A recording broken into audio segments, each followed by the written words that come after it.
Gutom ako. Sumali siya sa game. Mahinhin ka kasi.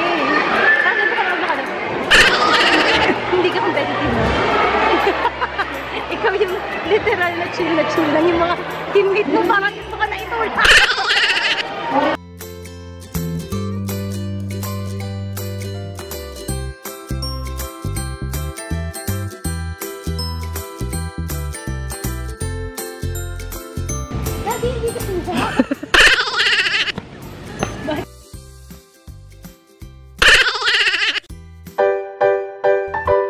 Audio Jungle.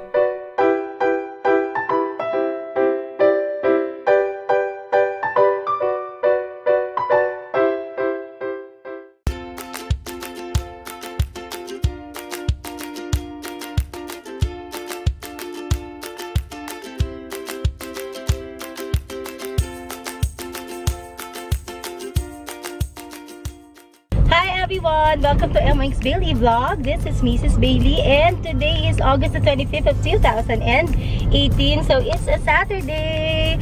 Kaarawan din ngayon ni Madam Rona Bells. Happy birthday, Madam Rona Bells. So ayun, baka mamaya na lang kami magsa-celebrate pag-uwi namin kasi antok si Brielle. Kasi meron ding activity si Brielle ngayon sa school nila. Pero dun gaganapin sa Southwoods, dun sa covered court dun. And para siyang palarong Pinoy and / family day, parang ganyan. And Team Purple kami, as you can see, lahat kami naka-purple. So ayun, excited kami kasi ito yung first major event sa school ni Brielle sa Mind Planet. And maganda kasi involved talaga yung mga parents, yung mga yung buong family. So ayun, malamang maraming mga activities doon. So mag-e-enjoy tayo. Samahan nyo kami sa activity ni Brielle sa kanilang palarong Pinoy or palarong pambansa yata yung tawag doon. Brielle, are you ready? Love, are you ready? Brielle? Brielle? Brielle, hi! Hi ka sa kanila. Hi! Hi! Say hi to them! So, ayan, kasama rin namin si Bajoy Joy. As usual, siya ang mag-film sa atin later. Ate Bri, where are you? I cannot see you. Say hi to them. Hello! Okay, so yun na lang muna. Ito, nandito na kami sa may SLEX. So, bilis lang naman to. 8:20 na ngayon. Sana hindi kami late. So, ayun. Update ko kayo later. Bye-bye!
Ready? Gutom ako. Sumali siya sa game. Mahinhin ka kasi. Ano ba ka na? Hindi ka competitive, no? Ikaw yung literal na chill lang. Yung mga teammate mo parang gusto ka na itulak.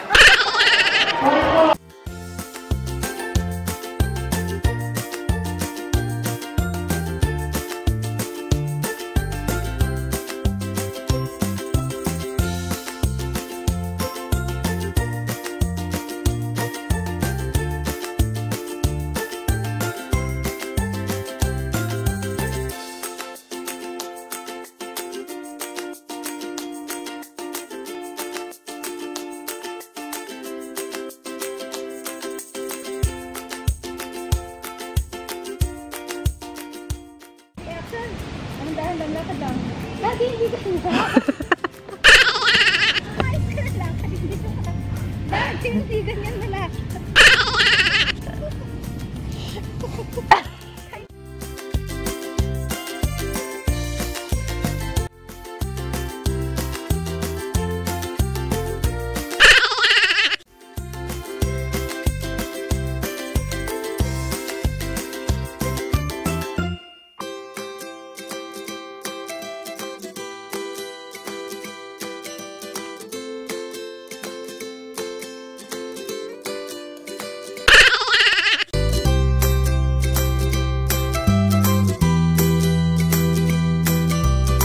Ba!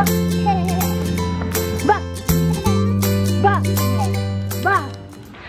Hi everyone! Welcome back to the vlog. Sorry ha, hindi na ako naka-vlog kanina. Nakakalurky na. Wala na talaga ako ng malay tao. Nagulat na lang ako ngayon is alas 4:30 na lang hapon, di ba? Nakakalurky. Kasi kanina dun sa activity, dun sa school ni Brielle, di ba?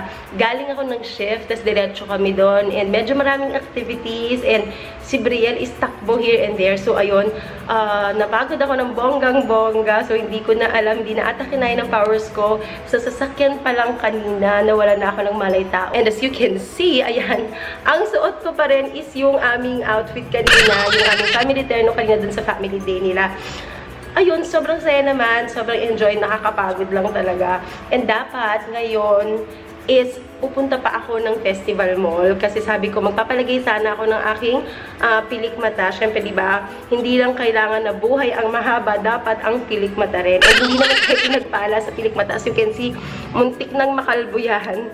Pero ayun, nagpapalagay ako. Isa yan sa mga bisyo ko talaga. Actually, yun lang din naman yung bisyo ko. Magpalagay ng eyelash extension. Na-vlog ko na rin yan before. Medyo matagal na. Isa yan sa mga una kong vlog. I-link ko na lang din sa description box below. So, ayun, doon sa vlog ngayon is makikita nyo kung saan ako nagpapagawa ng pilik mata. Dalawa lang naman yung pinapagawan ko ng pilik mata eh. Pag nasa festival ako and medyo hassle para sa akin na magpunta dun sa may Zapote Road, alam, nasa mall na talaga ako para hindi na ako ma-hassle magpunta. Doon ako nagpapalagay siya sa Lavish Lashes. So, doon siya sa Festival Mall, sa second floor siya, sa katabi ng My Health at Bench Fix, something basta yung pagupitan niya. So, sa second floor siya. Madali nyo namang makikita yon and pwede nyo namang matanong sa guard. And then, yung isa ko din na doon ako nagpapalagay ng pilik mata, yun yung nandun sa vlog. Doon siya sa Nailville. Doon siya sa may Alabang Zapote Road. Bago mag-Honda, if taga-South kayo, medyo papasok ko lang siya doon. Doon siya sa may mini-stop na area. So, ayun, medyo hassle lang kasi pumunta ron, diba? Hindi ka tulad pag festival, pagka-exit mo ng Alabang Park, nandun ka na. So, the reason naman kung bakit ako magpapakabit ng pilik mata is because may pre-birthday shoot si Ate Briley sa Monday. Siyempre, dapat pag nag-photoshoot, handa tayo. Hindi pwede na hindi nalalaban ang ating pilik mata. So, ang saya-saya talaga pag may pilik mata kasi, alam mo yun, sa mga mom on the go na katulad ko, diba? Laging ready. Woke up like this. Ang saya talaga, no? Alam mo, promise, itry nyo minsan. If hindi pa kayo nakakatry, itry nyo yung eyelash extension. Kasi pag gising nyo pa lang, pagtingin nyo sa salamin talaga, ang ganda-ganda mo, best. So, ayun, 4:30 na. So, ang gagawin na lang namin, alam nyo naman, diba, karawan ni Madam Rona Bells. And, usually, ang ginagawa talaga namin na tradition pag birthday nila or ni Ate Bells is naghahanda lang kami dito, simple handaan lang talaga, pero minimake sure talaga namin na maisa-celebrate namin yung birthday nila. Kasi diba, kami na lang naman yung pamilya nila dito. And yun, sobrang okay naman yung dalawang yan. Hindi man sila mga perfect na Ate Bells, pero ang gusto ko is tinatato rin nila talaga kaming parang pamilya. And talagang sila na rin yung naging pamilya ko dito. Kasi nga diba, buong pamilya ko is nasa Canada na. And wala naman din kaming malapit na kamag-anak dito. So, parang silang dalawa talaga yung naging pamilya namin. And syempre, di ba, pag mag-birthday, kasi di ba mag-celebrate sa'yo, kundi ang iyong pamilya. So, ayan, usually, naghahanda kami, and then invite lang namin yung mga, ano nila dyan, mga tropa-tropa nila, mga Ate Bells, kasi may tropahan kami dyan, ng mga Naishis, at mga Ate Bells dyan sa face namin. Usually yun, ganun magkakainan. Pero nga, dahil wala na talaga akong powers, and sabi ko kay Ron, hindi ko na talaga kayang magluto dahil nga galing ako sa activity ni Brielle. Sabi ko, wag na lang muna tayong magluto ngayon. Ang gawin natin, kumain na lang tayo dyan sa, meron kasing bagong bukas na food park, matawag doon, parang food park dyan sa may SM Muntinlupa. Malapit lang sa amin, isang kembot. And ang may-ari kasi noon is Kumare Bells ko. So, yung pre-birthday shoot na yun talaga is parang yearly tradition na namin. Pag Pasko at saka kapag birthday nila, mga birthday nila niya at saka ni Brielle, and wala lang, nililook forward ko yun kasi masaya kaya talaga yung mga pictures, diba? Memories yan. Alam ko na kadalasan sinasabi ng mga tao na yung totoong memories naman daw talaga is natatago lang sa puso. Oo, I agree. Pero iba rin talaga pag may visual. Aminin mo yan. Ako hanggang ngayon tiri-eyed pa rin talaga ako every time na tinitignan ko yung mga lumang-lumang pictures namin. Simula nung kami ni Sir magjowa, na nagbahay-bahayan kami sa Calamba. Nung pinanganak si Briley, maliit pa si Briley, una siyang nakalakad, unang nagkaipin, unang kumain, and same with Brielle, yung picture na, unang picture namin as a family of 4, sa ospital, una niyang iyak, lahat yon captured, lahat yon naka-document, and ang ganda-ganda niya talagang balikan, ang sarap-sarap panoorin, nakakaiyak talaga kasi isipin mo na parang kailan lang. So, ayun, kaya itong mga photoshoot na to talaga, syempre, hindi namin pinapalampas. Pinaghahandaan ko talaga yun ng bonggang-bongga. Simula nung one si Briley, one si Brielle, every year, walang mintes. And syempre, kailangan meron talagang theme. And hindi pwedeng hindi magte-terno-terno, family terno lagi yan. Gagawa ako ng mga costume. And, ayun, ililink ko na lang siguro yung mga picture dito. Ayan, ipapakita ko yung mga picture na yan. Ang saya lang kasi, di ba? Para pag binalikan mo few years back, matatanda na kami ni Bay, lolo't lolo na kami, may mga apo na kami, tapos ipapakita mo sa mga apo mo yung gano'n. Di ba parang ang sarap. Ang ginagawa kasi namin every birthday ni Ate Briley, naging na naming tradition, yun nga na, alam ko, nabanggit ko na rin to sa ibang mga vlog ko before, na meron kami sinusuportahan na bahay ampunan, yung kanlungan ni Irma. Nagsimula kasi yon sa aking parents talaga, kasi si Mother Earth is parang, ano siya sa simbahan. And then, ayun, nagpapa-feeding program sila doon. And then, yung panganay kong kapatid, si Ayin, nasa Canada na rin siya. Siya din, doon din siya nag-birthday sa kanlungan ni Irma. So, sabi ko, gusto kong ituloy yun. Pero syempre, di ba, noon dati parang wala pa namang maayos na budget, nagsisimula pa lang. 3 years back, nang medyo talaga nakaluwag-luwag na and maganda na yung flow ng income, sabi ko kay Sir, i-push na natin yung gusto natin na parang mag-birthday sa ampunan. Alam mo, ang saya-saya, simula nung unang-unang taon hanggang doon nga, ika-3rd year nung last year, ang saya talaga pag nakita mo yung mga bata, yung mga batang ampunan, wala tong halong plastic or kaanuhan na, pero promise, tago sa puso talaga. Alam mo yung sila, wala na silang kahit ano, diba? Pero ang saya-saya pa rin nila. So, doon, maiisip mo kung gaano ka kaswerte, kung gaano ka dapat magpasalamat sa kung ano yung meron ka. Ako, yun talaga yung pinaka-feeling na gusto ko. So, parang nararamdaman ko na, my God, minsan nagreklamo ako sa buhay ko, pero sobrang blessed ko pa rin pala kung compare sa kanila, diba? And sila, wala silang kahit ano, pero makikita mo sa mga ngiti nila, ang saya-saya talaga nila kahit sa simpleng bagay. Haba na nakwento, no? Grabe talaga itong bibig ko. So, ayan. Inaantay lang namin si Bajoy and magpe-prepare na rin kami para makagora kami kasi laging punuan talaga dun sa lokal. Sobrang dami ng tao, especially ngayon weekend. So, malamang sa alamang, maraming tao dun. So, ayun, update ko na lang kayo later. Bye-bye! Hi guys! Welcome back ulit. So, andito na si Bajoy and as you can see, makalat na makalat. Nagpabili ako ng Coke. Ayan, no, kasi meron na akong period and pag first 2 days, ginagawa ko, nagko-coke ako. Hindi talaga ako umiinom ng coke kasi alam niyo naman, I'm a Mountain Dew girl, diba? Pero if meron ako mens, umiinom ako niyan sa aking first day, especially pag first day, first 2 days, ganyan, para bumuhos na siya ng bonggang-bongga, and usually 3 days lang. And nagpabili rin ako ng Strepsils kasi feeling ko mapapaos na talaga ako anytime. And sabi ko nga, hindi talaga ako pwede mapaos kasi ang dami-dami ko pang i-film, ang dami ko pang nakareding i-film. Ito nga, ito yung kinuha ni Ate Joy dun sa palengke. Yung pinagawa ko. Thank you dun sa nag-suggest sa akin na doon meron. Sobrang mura lang. Yung t-shirt ng bata is 60 pesos and then yung print is 100. Ayan o. Ang galer-galer ni Kuya. Hi everyone! So, ayan na. Ito na kami. Tanong mo, yun, tungkol sa cake yan. So, ito na kami. Magta-trike lang naman kami papunta sa local. Let's go, let's go!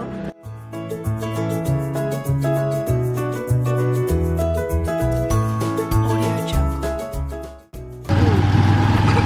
Atos.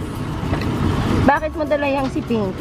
Kasi gusto siyang sama daw. Sabi niya?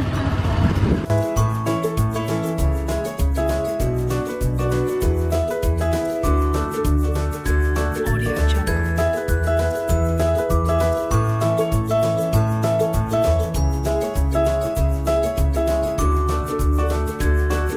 Audio Jungle.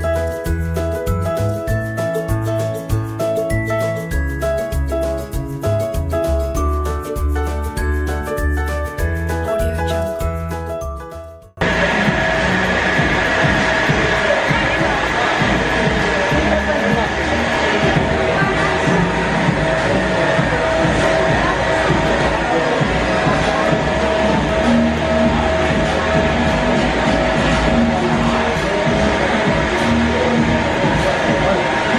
Okay, BL. Ate Baya, sing na. 1, 2, ready, sing. Happy birthday to you. Happy birthday, happy birthday. Happy birthday to you. Make a wish. Oh, hindi ikaw, hindi ikaw.